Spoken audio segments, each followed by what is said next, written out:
J'ai découvert que mon mari avait loué un studio en secret dans notre propre quartier pour ses rendez-vous. Il m'a embrassé sur le front en partant au travail, avec cette tendresse faite qui, aujourd'hui, me donne des hauts le cœur.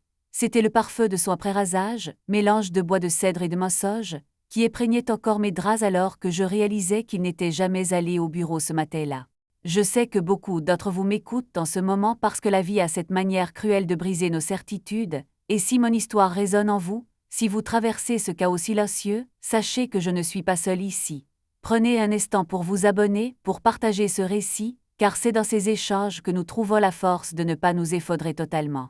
Laissez un commentaire, dites-moi que vous êtes là, parce que le silence de ces murs m'étouffe et que savoir que ma voix porte au-delà de cette détresse m'aide à tenir debout, une minute après l'autre.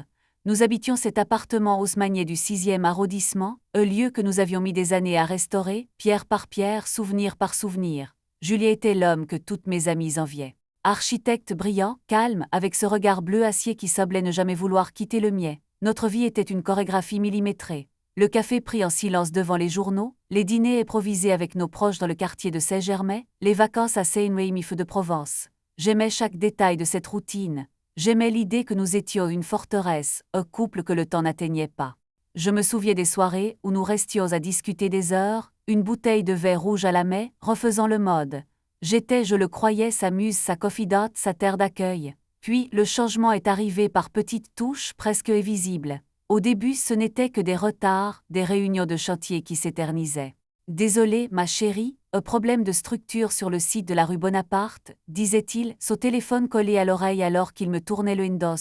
Je ne me suis pas méfié. Comment le pouvais-je? Nous avions une confiance aveugle, celle qui naît de 10 ans de partage.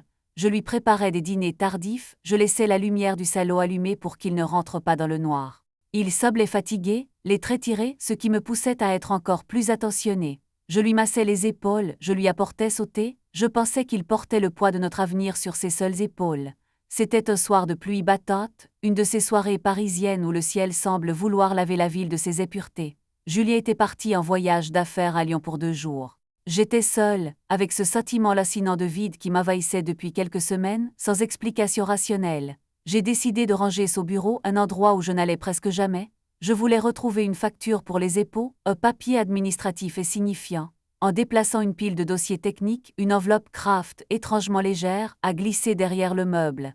Elle n'était pas cachetée. À l'intérieur, il n'y avait pas de plan de construction. Il y avait une clé munie de petits jetons plastique bleus et une adresse, une simple rue à moins de 800 mètres de notre porte d'entrée. J'ai relu l'adresse 3 fois, rue de Varennes. C'était un quartier que nous connaissions par cœur, le cœur de notre routine. Pourquoi aurait-il besoin d'un espace de travail là-bas? Il travaillait en cabinet ou sur chantier. Je me suis assise sur son fauteuil en cuir, le cœur battant si fort que je pouvais l'entendre contre mes tempes. J'ai commencé à fouiller. Ce n'était pas de la paranoïa, c'était une nécessité biologique de survie. Sous les dossiers, j'ai trouvé un relevé bancaire, une ligne isolée dans un code-jouet, un virement récurrent vers une agence immobilière spécialisée dans les locations temporaires. C'était là, devant mes yeux, une transaction mensuelle depuis 6 mois. 6 mois de mensonges financiers, 6 mois de double vie alors que nous dormions dans le même lit. J'ai passé la nuit à fixer le plafond, incapable de fermer l'œil. Chaque craquement du parquet me faisait sursauter. Je me rappelais des moments où il s'éclipsait pour passer un coup de fil urgent, de ses absences inexplicables le samedi matin quand il disait aller chercher du pain frais à la boulangerie du bout de la rue. Il revenait 30 minutes plus tard, essoufflé, avec des croissants et ce sourire satisfait qui, rétrospectivement, n'était pas de l'amour, mais de l'adrénaline.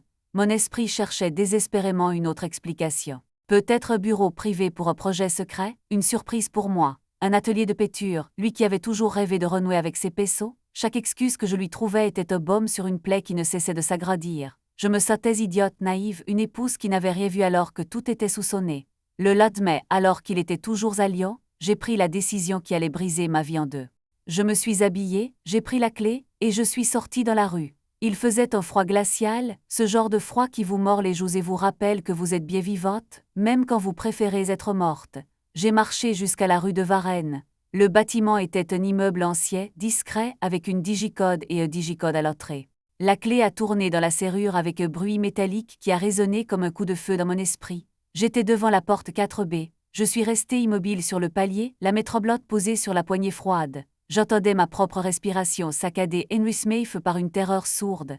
Qu'allais-je trouver? Une autre femme, des souvenirs d'une autre vie, des preuves de ma propre obsolescence. J'ai fermé les yeux un instant, évoquant toute la dignité qu'il me restait. Je n'étais pas une espionne, j'étais une femme qui cherchait la vérité, aussi douloureuse soit-elle. J'ai tourné la poignée, poussant la porte avec une lenteur calculée. L'appartement était plongé dans une pénombre légère, filtrée par des rideaux épais. Une odeur m'a frappé immédiatement. Ce n'était pas celle du bois de cèdre ou du papier ancien. C'était un parfum féminin, léger, sucré, quelque chose que je n'utilisais jamais. J'ai fait un pas dans l'entrée. C'était un studio élégant, minimaliste, presque stérile. Il y avait un lit défait au centre de la pièce, un verre de vin à moitié vide sur la table basse et une robe en soie abandonnée sur le fauteuil. Ce n'était pas un bureau, ce n'était pas un atelier, c'était un sanctuaire, une chambre dédiée à tout ce qu'il me cachait. Je me suis approchée de la table. Il y avait là une photo, glissée sous le verre, une photo de nous, de Julia et moi, prise à Venise il y a 3 ans. Elle était là, au milieu de cet hôtel de la trahison, comme une insulte suprême. J'ai senti mes jambes se dérober. Je me suis assise sur le bord du lit, la seule chose que je pouvais faire sans hurler. Chaque centimètre carré de cette pièce criait son hypocrisie. Il avait loué ce lieu pour s'évader, pour recréer une version de lui-même où je n'existais pas, ou du moins, où je n'étais que fantôme du passé. Je ne sais pas combien de temps je suis restée là. Je regardais les draps, essayant d'imaginer qui avait dormi ici, quels rires avaient résonné contre ces murs, quels mots doux avaient été murmurés. C'était une torture psychologique que je m'infligeais moi-même, une curiosité maladive qui me poussait à tout inspecter. J'ai ouvert les tiroirs de la commode, vide, rien sauf un petit carnet noir caché sous un papier de soie. Je l'ai ouvert avec une hésitation qui m'a semblé durer une éternité.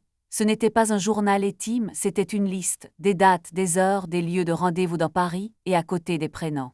Sophie, Claire, Élise et d'autres que je ne connaissais pas. À côté de chaque prénom des notes, des petits détails sur leur goût, sur leur faiblesse, sur la manière de les séduire. C'était une comptabilité de la séduction, un inventaire de chair et d'ego. Je refermai le carnet, les mains en proie à un tremblement incontrôlable. Le mode, tel que je l'avais construit, venait de s'effondrer.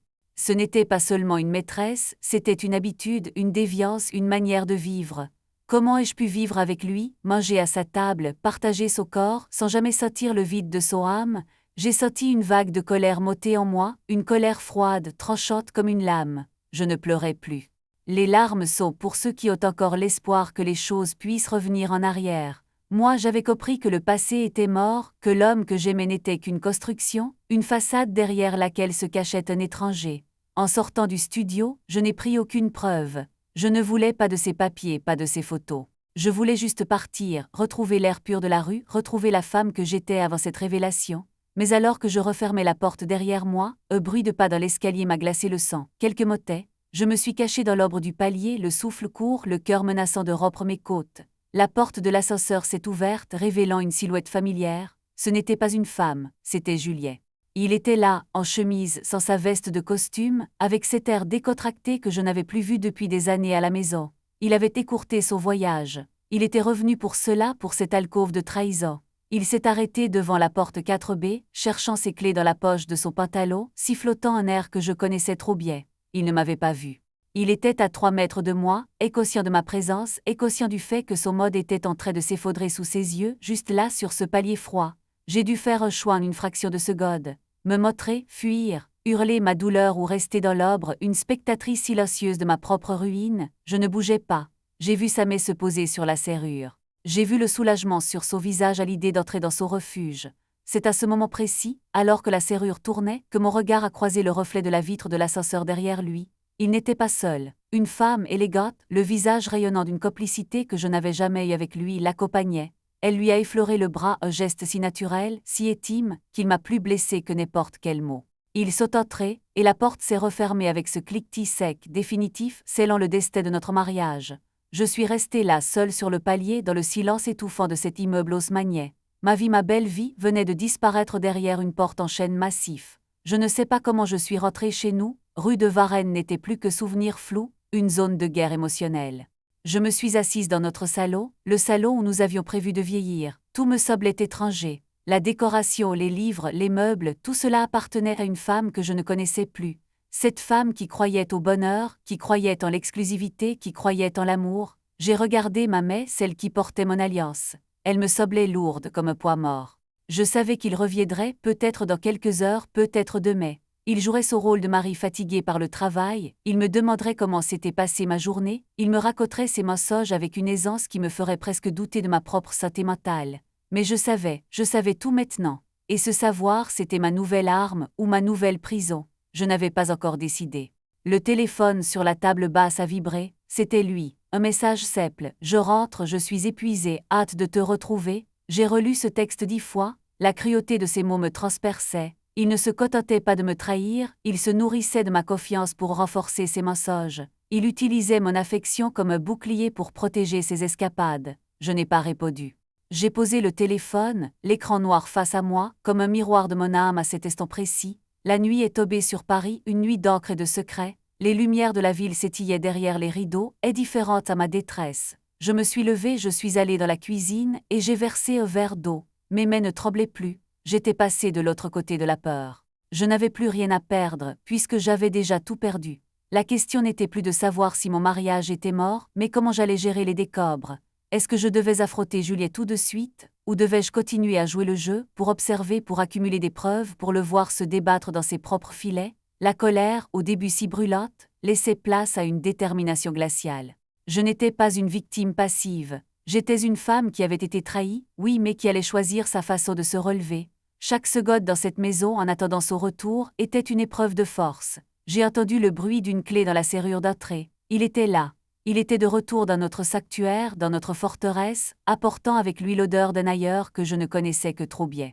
J'ai respiré un grand coup, j'ai lissé ma robe et je me suis dirigée vers l'entrée. Je voulais voir son visage. Je voulais voir comment il soutiendrait mon regard, comment il porterait ce masque de mari aimant alors que ses vêtements, sa peau, ses pensées étaient encore imprégnés de sa vie secrète. La porte s'est ouverte. Il est entré, un sac de voyage à la main, un sourire fatigué sur les lèvres. Il m'a vu et pendant une seconde, une fraction de seconde, j'ai vu un éclair de panique dans ses yeux. Il a hésité, sa main s'est figée sur la poignée. Mais le masque a repris le dessus immédiatement. Il a posé son sac, s'est avancé vers moi, les bras ouverts. « Chérie, je suis enfin rentré », a-t-il dit, sa voix pleine de cette fausse douceur qui me faisait frissonner. Je suis restée immobile sans bouger de pouce. Ses bras se sont refermés autour de moi, son souffle a effleuré ma joue. C'était une sensation insupportable, une violation de mon espace personnel. Je sentais le parfum d'une autre sur lui, un mélange de jasmin et de vanille qui me donnait envie de vomir. Je ne l'ai pas repoussé, mais je n'ai pas répondu à son étreinte. Je suis restée raide, une statue de chair face à sa performance. Il a reculé, un sourcil levé, une inquiétude faite sur le visage. « Tout va bien, tu as l'air étrange ». Sa question était une insulte, une tentative de retourner la situation, de me faire passer pour la femme instable, celle qui doute, celle qui est fatiguée. Je l'ai regardé fixement droit dans les yeux. Je voulais voir le moment précis où il comprendrait. Je voulais voir la fissure dans son armure. « Tout va bien, Juliet », ai-je répondu, ma voix calme, presque trop calme. « C'est juste une longue journée. » Il m'a scruté encore un instant, cherchant à déceler un indice dans mon regard, puis il a hoché la tête, convaincu de sa propre supériorité. Il est allé se servir un verre de vin, s'est installé dans le canapé, comme si rien n'avait changé. Mais tout avait changé. Le silence entre nous n'était plus le silence de la complicité, c'était le silence de la guerre. Je suis restée debout au milieu de la pièce, l'observant vivre comme si de rien n'était. C'était surréaliste. Comment pouvait-il être aussi serein? Comment pouvait-il ignorer la tempête qui grondait sous la surface? Ou peut-être qu'il ne l'ignorait pas, peut-être qu'il savourait le jeu, le plaisir interdit de la duplicité. Plus je l'observais, plus je réalisais que je ne le connaissais pas. Cet homme assis là, buvant son vin, était un parfait inconnu. Et alors que je m'apprêtais à lui poser la question qui aurait tout déclenché, mon téléphone a vibré à nouveau. Un message, un numéro inconnu. « Il est encore là », disait le message. Mon sang s'est glacé, quelqu'un savait. Quelqu'un savait que j'étais au courant, ou peut-être était-ce elle, cette femme de l'ascenseur, qui jouait avec moi. La paranoïa, cette compagne fidèle des trahisons, s'est emparée de moi. Je n'ai pas répondu. J'ai été le téléphone et je l'ai posé sur la table. Je n'avais pas besoin de message, j'avais besoin de réponse. Julie a levé les yeux vers moi, son verre à la main. « Tu ne viens pas t'asseoir » m'a-t-il demandé. Je me suis approchée du canapé, lentement, chaque pas étant une décision. Je me suis assise en face de lui. Il y avait une distance entre nous, non pas physique mais psychologique, un abîme que ni les mots ni les gestes ne pouvaient combler. « J'ai une question à te poser, Juliet », ai-je commencé, ma voix étrangement stable. Il a posé son verre, son sourire disparaissant peu à peu, remplacé par une expression neutre, calculée. « Je t'écoute », a-t-il répondu, le dos près au combat. Il savait, ou du moins, il pressentait que le terrain n'était plus aussi plat qu'avant. C'était le moment de vérité, le moment où la vie bascule pour toujours. J'ai pris une profonde expiration, sentant le poids de chaque mot que j'allais prononcer. Qu'est-ce qu'il y a dans ce studio rue de Varennes? Le silence qui a suivi a été total, une absence de son presque physique. Son visage s'est décomposé, la panique prenant en fait le dessus sur le masque. Il a essayé de parler mais aucun son n'est sorti. J'ai vu ses mains trembler, une légère contraction dans sa mâchoire. C'était le moment où tout devait s'effondrer. Mais au lieu de cela, il s'est levé, il a fait quelques pas dans le salon, comme un animal acculé. Il a pris une grande expiration, a redressé les épaules, et s'est tourné vers moi avec une expression de mépris qui m'a glacé le cœur. « Tu es allé là-bas » a-t-il demandé, sa voix basse dangereuse. « Tu as fouillé dans mes affaires ?» Il n'a pas nié, il n'a pas essayé de s'expliquer, il m'a attaqué. C'était sa défense classique, une manière de déplacer la culpabilité sur moi, de me faire porter le fardeau de sa trahison. « Ce n'est pas la question, Juliet, ai-je répliqué me levant à mon tour. La question c'est pourquoi tu as ce studio ?» Il a ricané, un son sec et dénué de toute chaleur. « Tu ne comprendrais pas, tu es trop enfermé dans ta vie, dans ton mode de certitude. Trop enfermé, ai-je crié, la colère en fait libérer. C'est toi qui as construit un mur de mensonges autour de nous, c'est toi qui as transformé notre vie en une mascarade. » Et il s'est approché de moi, menaçant. « Tu ne sais rien, tu ne sais pas ce que c'est que de vivre avec quelqu'un qui ne te comprend pas, quelqu'un qui est toujours dans le passé. » Je n'en revenais pas. Il était en train de justifier sa trahison, de me blâmer pour ses choix. C'était tellement absurde que j'ai failli rire, mais j'ai gardé ma dignité, ma colère froide. « Je ne te comprends pas, c'est ça ton excuse. Tu as loué un studio pour coucher avec d'autres femmes parce que je ne te comprends pas. » Il a détourné le regard, un moment de faiblesse dans son arrogance. C'est là que j'ai compris. Il ne changerait jamais. Il n'y avait aucun remords, aucune note, seulement une justification cynique de son égoïsme. Il vivait dans un mode où ses besoins passaient avant tout, où les autres n'étaient que des objets de gratification. J'étais face à un étranger, un homme que je n'avais jamais vraiment connu. La douleur était là, vive, mais elle était couplée à une clarté nouvelle. « Sors, Julien, ai-je dit, ma voix calme sans appel, sors d'ici. » Il m'a regardé incrédule. « Quoi, c'est mon appartement aussi ?» a-t-il protesté. « Ce n'est plutôt chez toi, ai-je répondu. Pas après ce soir. » Il a vu dans mes yeux que je ne plaisantais pas. Il a ramassé son sac, a fait quelques pas vers la porte, puis s'est arrêté. « Tu ne sais pas ce que tu fais, » a-t-il dit, sa voix pleine de mépris. « Tu vas regretter ça. » La porte s'est refermée avec fracas, laissant le silence retomber sur l'appartement. J'étais seule, totalement seule. Le silence n'était plus pesant, il était libérateur. J'ai marché jusqu'à la fenêtre, observant les lumières de Paris qui continuaient de briller. Demain serait un autre jour, une autre vie. Je ne savais pas ce que l'avenir me réservait, mais une chose était certaine, je n'étais plus cette femme qui attendait que son mari rentre du travail. J'étais une femme libre, libérée du poids de ses mensonges. Mais alors que je m'apprêtais à fermer les rideaux, mon regard a été attiré par quelque chose sur la table, près du téléphone. Une enveloppe que je n'avais pas vue en rentrant. Une enveloppe sans timbre, juste mon nom écrit en lettres élégantes. J'ai pris l'enveloppe, mes mains ne tremblaient plus. J'ai ouvert le papier, mon cœur battant au rythme du silence de la nuit. C'était une lettre de lui, ou de cette femme. J'ai lu les premières lignes, et le mode, encore une fois, a basculé. Ce n'était pas une excuse, ce n'était pas une justification, c'était une menace.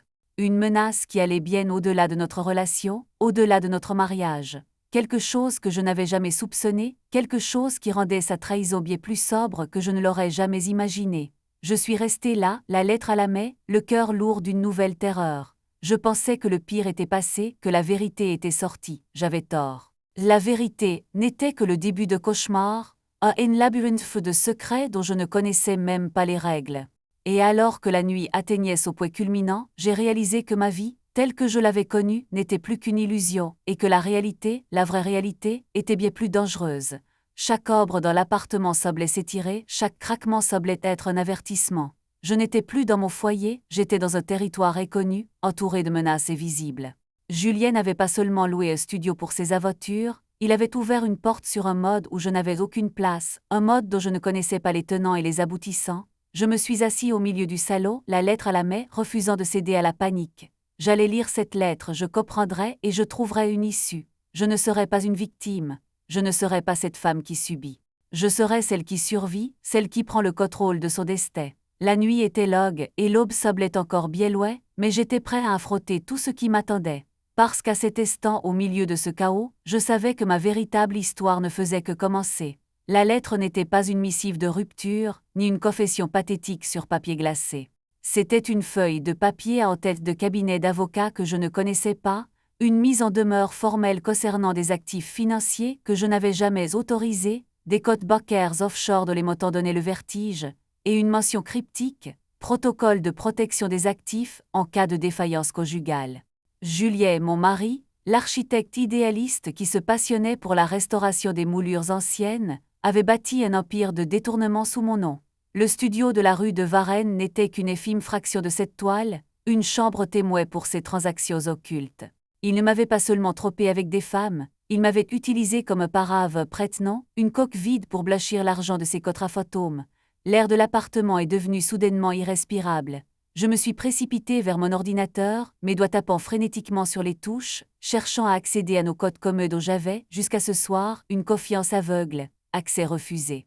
Mon mot de passe avait été modifié quelques heures plus tôt. Il ne m'avait pas seulement jeté hors de son cœur, il m'avait verrouillé hors de ma propre vie. Le téléphone a vibré à nouveau. Cette fois, ce n'était pas un numéro inconnu, mais une notification de ma banque. Alerte de sécurité, votre accès a été révoqué suite à une activité inhabituelle sur vos codes conjoints. Je me suis effondré sur le tapis du salon, le vertige me saisissant. Ce n'était plus une crise conjugale. C'était un acte prémédité, une exécution méthodique de ma sécurité matérielle et sociale. Il avait tout prévu. Il m'avait observé pendant des mois, guettant le moindre signe de suspicion pour actionner son mécanisme de défense.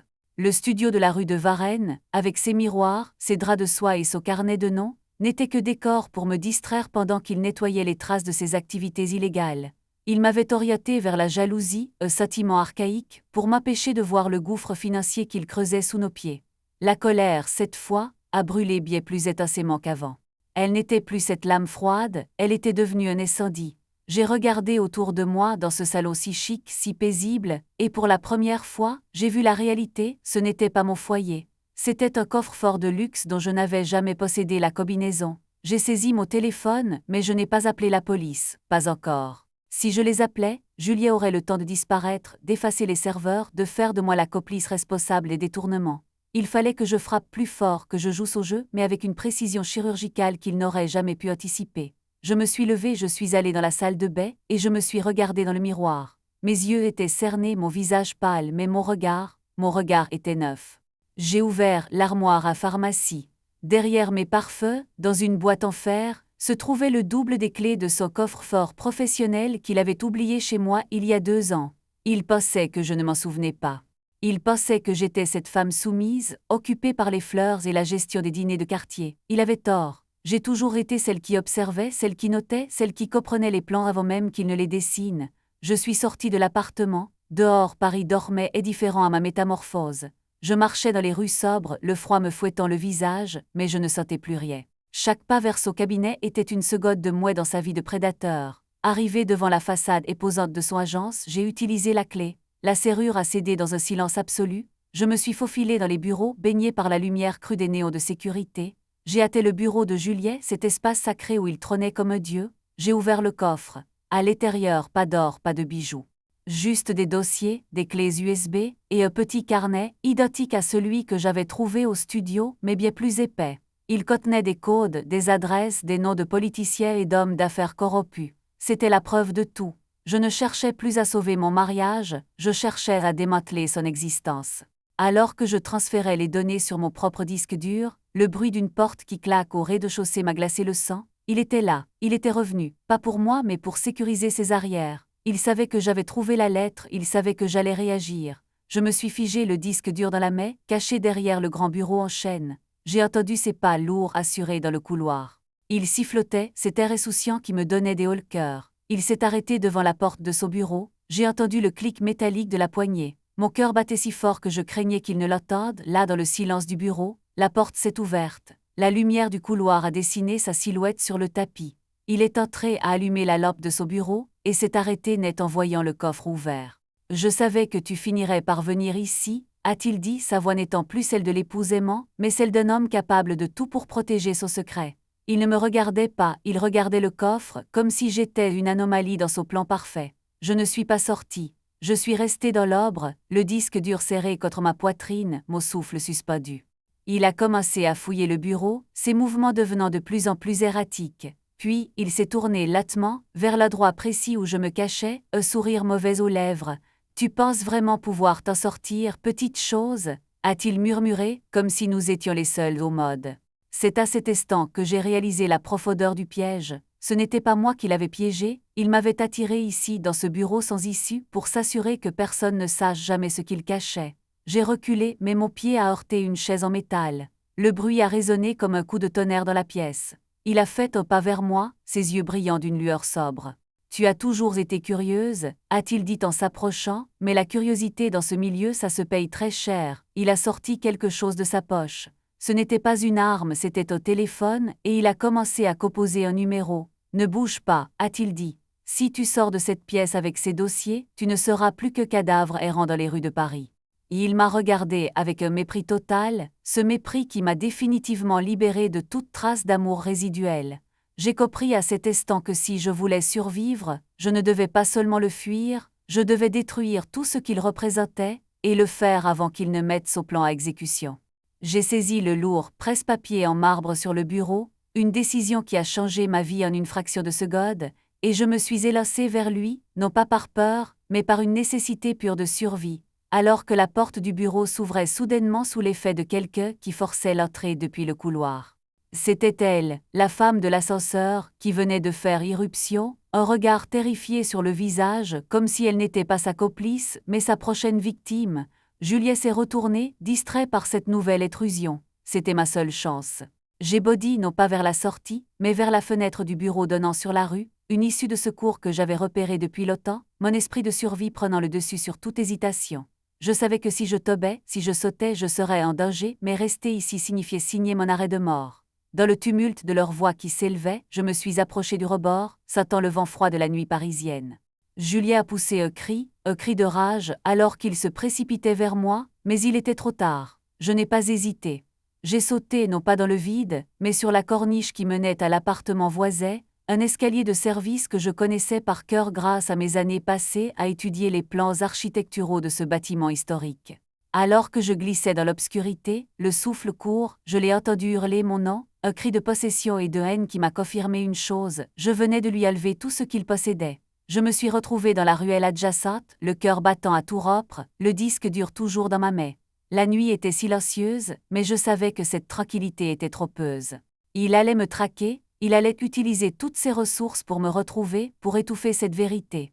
Je me suis enfoncé dans les arbres, consciente que chaque pas que je faisais maintenant m'éloignait définitivement de la femme que j'étais, pour me transformer en quelque chose de bien plus dangereux. Je suis arrivé devant une cabine téléphonique à l'ancienne, une relique dans ce quartier moderne. J'ai composé le numéro de journaliste dont j'avais entendu parler, un homme connu pour ses enquêtes sur les affaires financières les plus obscures de la capitale. Il a décroché après 3 sonneries, sa voix grave brisant le silence. « Qui est à l'appareil » a-t-il demandé. J'ai hésité, regardant la rue déserte derrière moi, craignant de voir une silhouette surgir de l'obscurité à chaque instant. « Quelqu'un qui a la clé de l'empire de Juliet Vasseur » ai-je répondu, ma voix ne tremblant plus, ancrée dans une détermination nouvelle. Silence a suivi, un silence chargé de promesses, de dangers, de tout ce que je n'avais pas encore osé imaginer. « Parlez » a-t-il dit. « Je vous écoute. » J'ai pris une grande expiration, sentant le froid de la nuit me pénétrer, mais sachant que la vérité était en fait prête à jaillir. Je commençais à parler, à déballer chaque détail, chaque mensonge, chaque strate de cette trahison, tandis qu'au loin, le bruit des sirènes de police commençait à déchirer le calme de la nuit. Mais alors que je terminais ma phrase, le journaliste a pris une voix étrange, presque glaciale. « Je vois » a-t-il dit. « Vous avez beaucoup appris.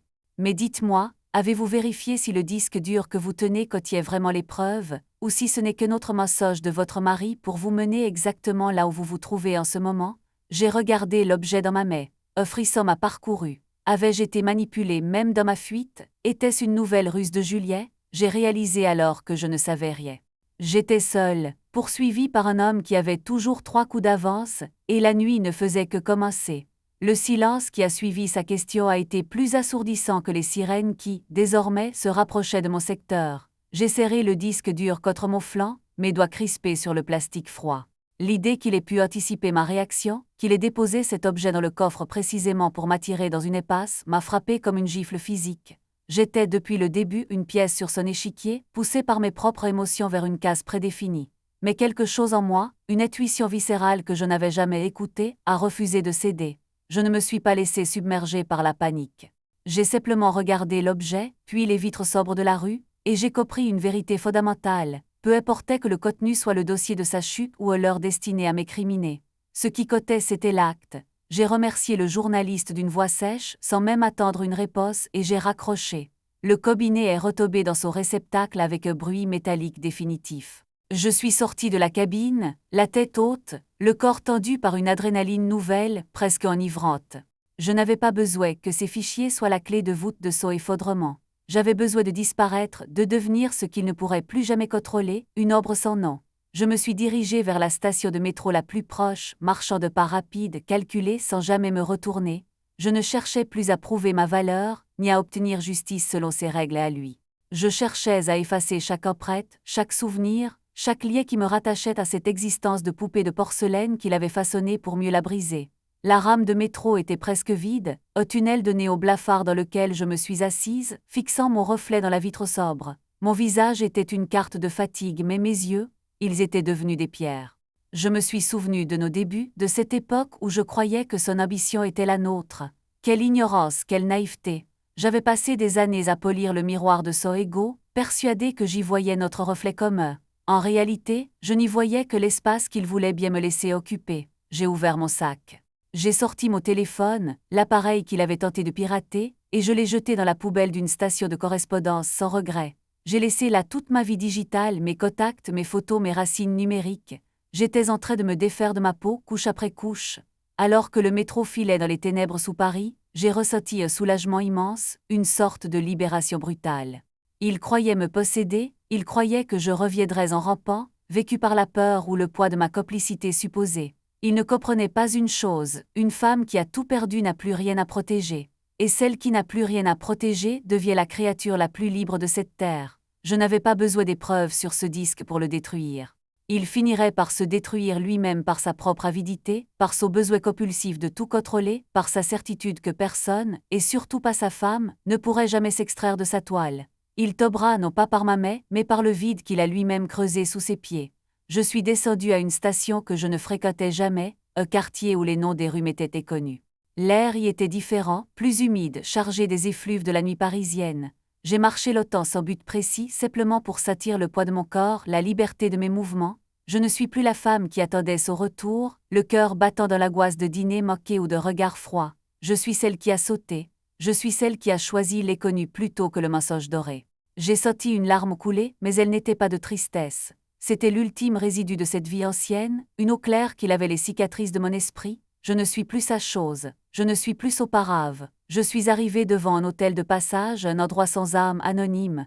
J'ai loué une chambre en payant en liquide, avec les quelques billets que j'avais glissés dans ma poche avant de quitter l'appartement.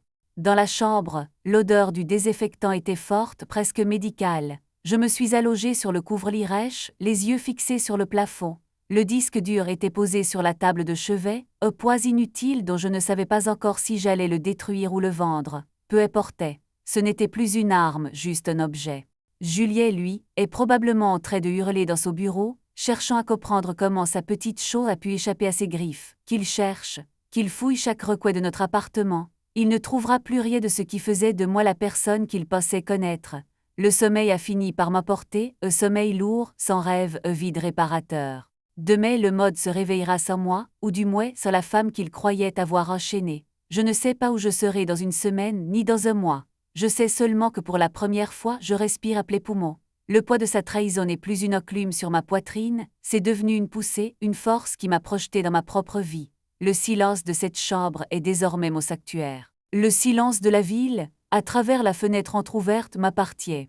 Il n'y a plus de peur, il n'y a plus de colère, seulement une clarté glaciale, une certitude qui me réchauffe le sang. Il m'a forcé à devenir une étrangère, et en cela, il m'a offert le plus beau des cadeaux, une seconde existence. Les sirènes ont cessé de hurler au loin. La ville semble s'être apaisée, comme si elle attendait de voir ce que je vais devenir. Je regarde mes mains, elles sont stables sans tremblement.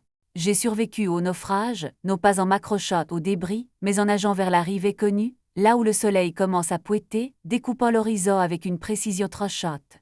Tout ce que j'ai été est mort dans ce bureau, dans cette confrontation, dans ce seau. Et ce qui naît maintenant dans la pénombre de cette chambre n'a plus besoin de sa permission pour exister. Je ferme les yeux. Le mode extérieur continue son tumulte, ses massages, ses jeux de pouvoir, mais je ne suis plus partie prenante. Je ne suis plus une spectatrice de ma propre chute. Je suis une survivante qui a choisi de ne plus jamais se laisser définir par un autre.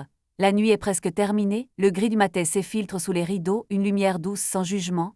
Je respire lentement, profondément, un souffle qui m'appartient en propre. Je suis entière, je suis vivante. Et pour la première fois depuis des années, je suis en fait et infiniment seule.